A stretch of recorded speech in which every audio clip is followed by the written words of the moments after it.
Allez, je m'installe. Salut les slivettes, salut les slivers. Je recommence cette vidéo parce que j'ai pris une carte mémoire. Hop là, je suis en train de tout péter. J'ai pris une carte mémoire qui marchait pas bien. Bref. Je vous fais cette petite vidéo pour vous apporter quelques éclaircissements sur ce qui change après la chirurgie bariatrique. Ce qui a changé surtout pour ma pomme. Et ça, c'est suite à un échange que j'ai eu hier au téléphone avec Sandrine de la chaîne Sandrine Elfiotte. Parce qu'on s'est aperçu toutes les deux qu'en fait, on était un petit peu en effet miroir toutes les deux sur plein de choses qui sont arrivées avant l'opération et qui arrivent après l'opération. Et je me suis dit pourquoi pas en profiter justement pour partager avec tout le monde sur ce qui peut arriver chez vous. Enfin sur principalement ce qui est arrivé chez moi, voilà. Mais si ça peut vous éclairer sur pas mal de choses, pourquoi pas. Donc on va commencer par le commencement. Je vais vous parler de principalement deux sujets. Le premier, ça va être les changements au niveau du travail. Et puis le deuxième sujet, ça sera les changements familiaux. Parce que ça, on en parle peut-être un petit peu plus. Mais après une chirurgie bariatrique, il y a quand même des conséquences familiales sur le couple principalement. Et donc je vais vous parler de ce qui m'est arrivé à moi. Voilà. Donc pour venir aux professionnels, en gros, depuis 12 ans, je travaillais dans une grande banque où j'ai jamais été banquier d'ailleurs. Je travaillais dans des services, dans une direction marketing dans laquelle j'ai eu plusieurs fois des évolutions malgré mon obésité. Sachant que ces évolutions, à la fin, j'ai senti quand même qu'elles étaient freinées. J'ai eu un poste de direction, entre guillemets, c'était pas un poste de directeur mais un poste de responsable au début, et je sais que j'ai été recrutée pour mes compétences et pas pour mon physique à l'époque, sachant que je suis persuadée que les personnes qui m'ont recrutée n'en avaient rien à cirer de mon physique dans tous les cas. Je suis tombée sur les bonnes personnes à ce moment-là. Et puis par la suite j'ai évolué donc au sein d'une direction marketing, et là j'ai senti qu'inconsciemment, les dirigeants, les responsables, ils faisaient de la grossophobie. Inconsciemment. Je pense pas que ce soit volontaire, mais on est beaucoup dans ces grosses entreprises, dans des questions d'image, où les gens, quand ils veulent évoluer, il faut qu'ils soient très souriants, très avenants, très lèche-cul, voilà, très lèche-cul. Moi j'ai jamais été ça, et en plus j'étais pas très souriante quand j'étais obèse, et j'étais encore moins avenante, j'étais très renfermée, je faisais mon taf, et au fur et à mesure des années, je pense que je me suis un petit peu enterrée. Voilà, j'ai essayé d'obtenir des postes pour évoluer, donc ça a été principalement après mon opération. J'avais déjà perdu un petit peu de poids. Et puis je me suis rendu compte que il n'y avait pas que le poids, il y avait aussi le fait que plus tu étais lèche-cul, plus tu avançais, en gros. Ou moins tu faisais ton taf, plus tu avais de chance d'avoir un poste de direction, enfin pas de direction, mais de responsable.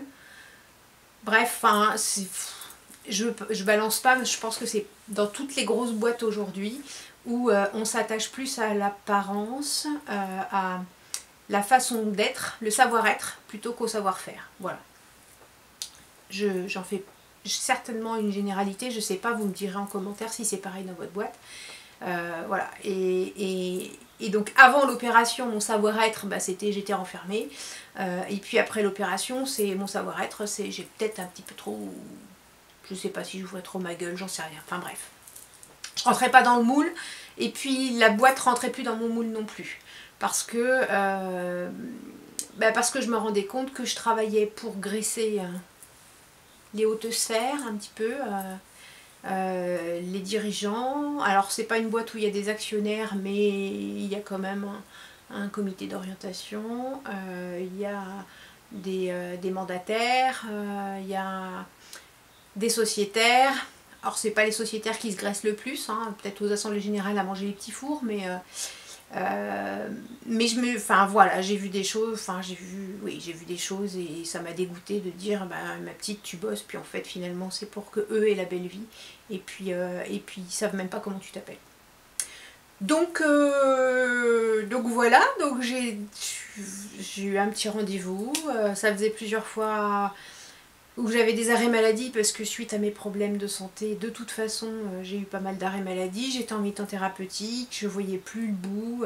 J'avais pourtant un job que j'aimais bien, dans une équipe que j'aimais bien, mais c'est l'environnement global que j'aimais plus et je me sentais plus du tout à l'aise là-dedans.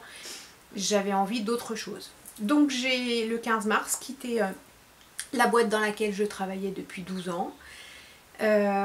Et puis je vous en ai parlé dans une précédente vidéo, j'ai rencontré des gens, voilà, j'ai décidé des choses. Donc là je me suis mise à mon compte.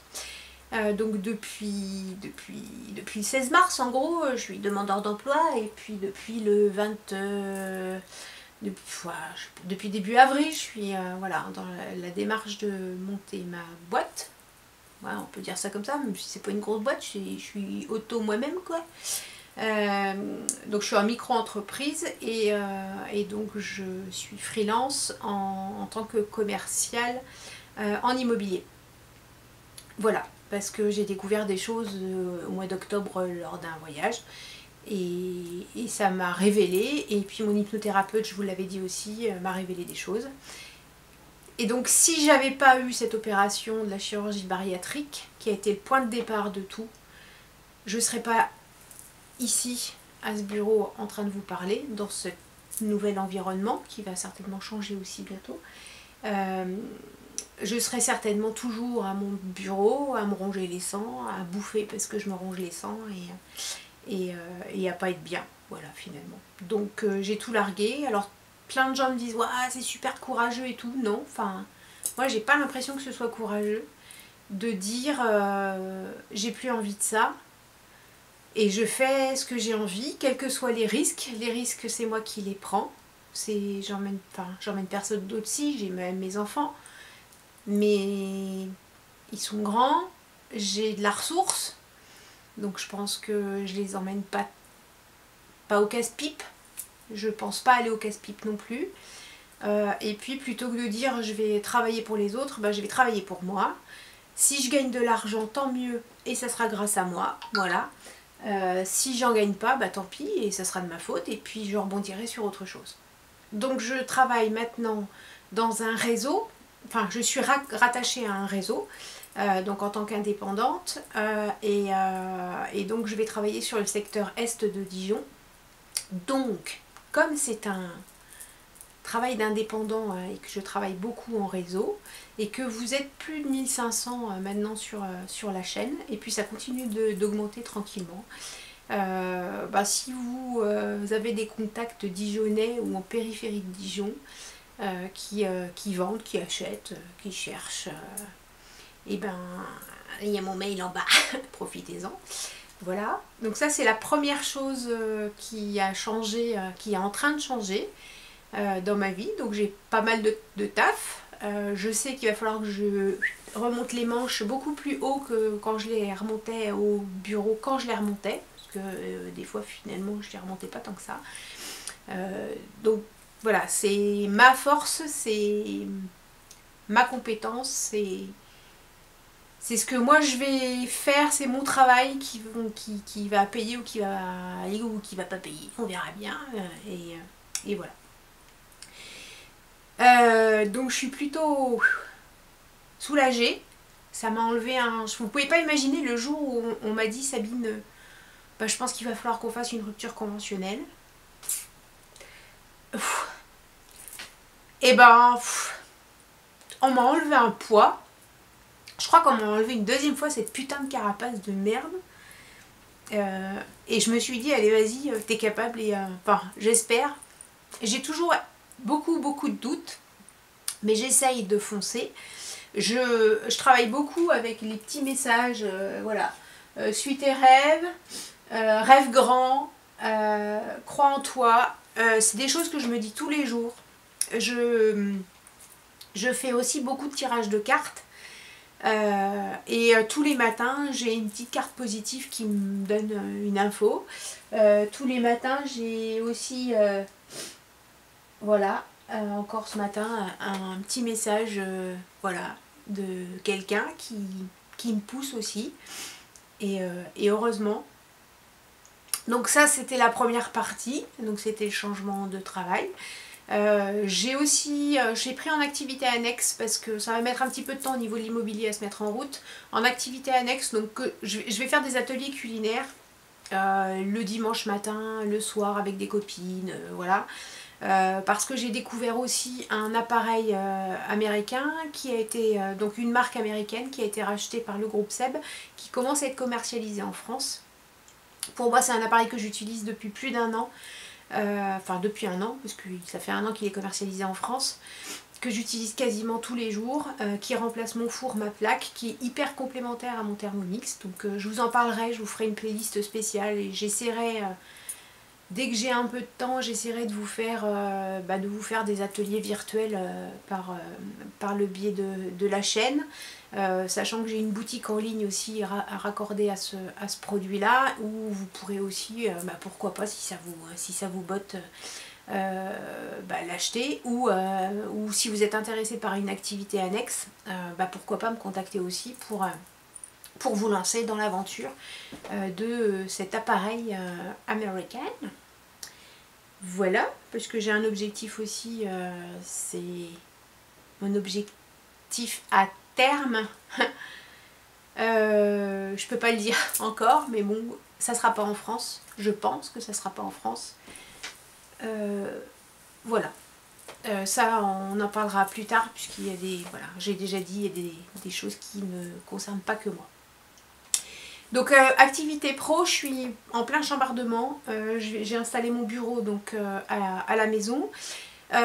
Et donc ça me permet d'enchaîner sur ce qui se passe à la maison, puisque là je suis pas dans ma chambre, je suis dans la chambre de mon fils, que je me suis appropriée maintenant, puisque la chirurgie bariatrique, c'est aussi une affaire de couple, que quand on change de corps, on change aussi d'esprit, on a envie de plein de choses.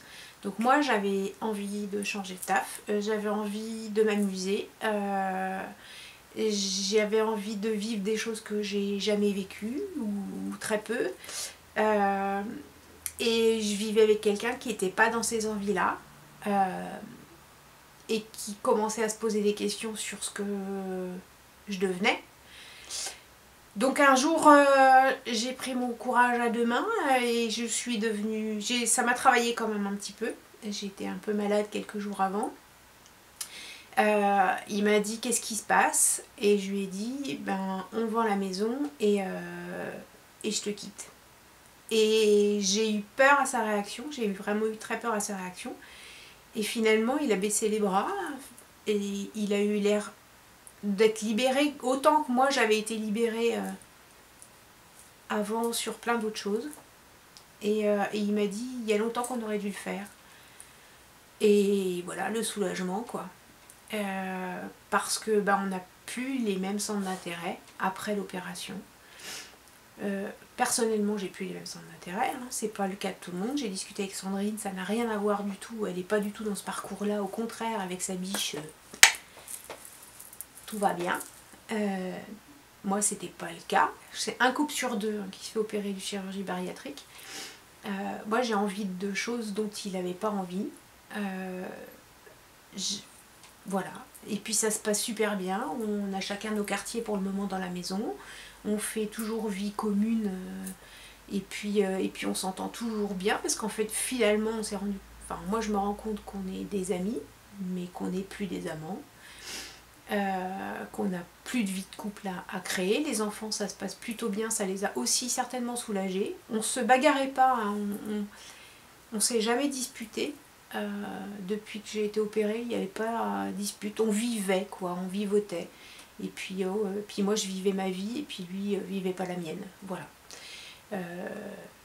Donc séparation en cours, on vend la maison et puis je vais me prendre un petit appart avec ma fille. certainement sur Dijon, en attendant le grand décollage final. Et je croise les doigts pour que la thune rentre, les amis, parce que je vais en avoir besoin. Voilà. Quoi vous dire d'autre? Enfin voilà, j'ai je pense que j'ai plein d'activités, j'ai plein de choses en cours. Des fois ça me dépasse. Le fait de faire les vidéos, ça me libère un peu, parce que c'est grand chambardement, il se passe plein de choses là, il se passe plein de choses dans ma vie pro, dans ma vie perso, dans ma tête, dans mon âme, dans mon esprit, parce que je suis pas mal branchée aussi sur voilà, des choses. Et on en reparlera certainement plus tard aussi. Voilou.